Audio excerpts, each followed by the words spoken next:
तो स्टेट की जरूरत आन पड़ी है कि भारत में आतंक मचाना है, भारत में एक अनार्की की सूरत लानी है, तो इसके लिए सिख इनके भाई बन गए हैं आज के जमाने में। मतलब वो सिख जो बाहर रहते हैं, भारत का सिख, ये इसको कोशिश की जा रही है हिंदू सिख बनाने की। It is not a matter between Hindu and Sikh. Bharat के सिखों को हमें जरूरत नहीं है उनसे सर्टिफिकेट लेने की पैट्रियोटिज्म की, कि हमें पता है कि वो सबसे ज्यादा पैट्रियट हैं भारत के सिख।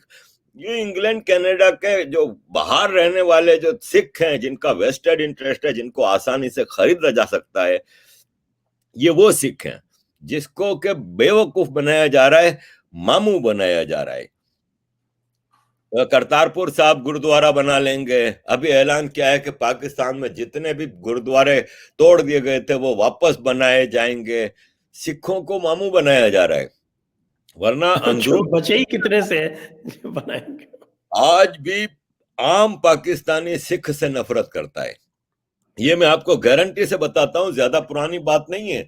आप खादिम हुसैन रिजवी की वीडियोस निकाल कर देखेंगे, आपको नफरत उसके लहजे से, उसकी बात से, और उसके पाकिस्तान में सबसे ज्यादा फॉलोवर्स थे। आपको पता है एक्सट्रीमिस्ट सुन्नी है ये।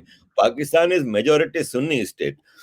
सुन्नी हो, शिया हो, कोई भी हो, हर मुसलमान पाकिस्तानी सिखों से, हिंदुओं से ज्यादा नफरत करता है। कि सिख पाकिस्तानी मुसलमान ये समझता है कि हिंदू तो बेचारे गुलाम रहे हैं सारी जिंदगी हमारे, ये सिख हैं जिन्होंने औरंगजेब के खिलाफ भी तलवार उठाई थी और जिन्होंने हमेशा मुसलमानों को चैलेंज किया है। तो खालिस्तान मूवमेंट को हम टैक्स पेयर्स का पैसा लग रहा है और खुल के पैसा दिया जा रहा है। यहाँ पे एक बात और मैं कहूंगा कि आज सुबह मैंने खबर पढ़ी कि भारतीय अदाकार बॉबी देओल की फिल्म की शूटिंग को पंजाब में रुकवा दिया किसानों ने, सो कॉल्ड किसानों ने। और इन्होंने कहा कि हम देओल फैमिली यानी धर्मेंद्र, सनी देओल, हेमा मालिनी वगैरह की फिल्मों की शूटिंग पंजाब हरियाणा में नहीं होने देंगे। मैं सिर्फ इस खबर से एक सवाल करता हूं आम इंडियन से, कि ये जो बात करते हैं कि किसानों का इंटरनेट बंद कर दिया, किसानों का फ्रीडम ऑफ स्पीच कहाँ गया? ये फ्रीडम ऑफ स्पीच है। बॉबी देओल ने जाके कौन से, या सनी देओल ने जाके कौन से किसान की बकरी चोरी की थी? बयान ही दिया था ना, तो बयान देने की भी इजाजत नहीं है। खुद इनका यह हाल है कि फ्रीडम ऑफ स्पीच पे इनका टॉलरेंस जीरो है और अपने लिए सारे राइट्स मांगते हैं कि हम लाल किले पे झंडा भी चढ़ा दें तो हमारे ऊपर कोई आवाज ना उठाए। तो ये मामला तो आपको पता है कि कहाँ चल पड़े हैं। सरकार की तरफ, सरकार के लिए मैं इतना कहूंगा कि इसमें सरकार की भी बड़ी कमजोरी नजर आती है कि क्यों सरकार ने अब तक इस मामले को इस हद तक तूल दे रखा है। इस मामले को खत्म कर देना चाहिए, अब बहुत हो गया। इससे सिख कम्युनिटी में भी अब बेचैनी आ रही है, क्योंकि आफ्टर ऑल इनका नाम बदनाम हो रहा है।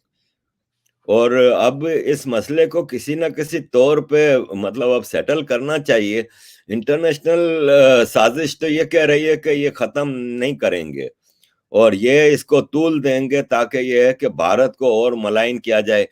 अब मोदी सरकार को और भारत को इस वक्त एक ऐसा हवा खड़ा कर दिया गया है दुनिया में कि पता नहीं क्या, ये मतलब एक भूत प्रेत की हुकूमत है, क्या है क्या नहीं। तो इसलिए इसको अब खत्म करना चाहिए, मैं समझता हूँ।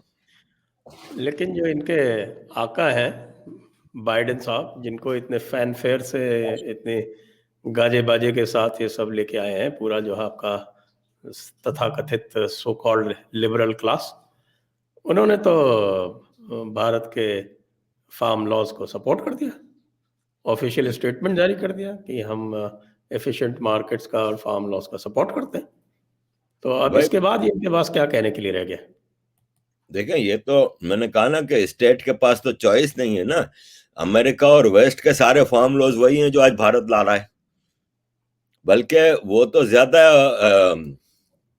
मतलब कंट्रोल्ड हैं अमेरिका और वेस्ट के।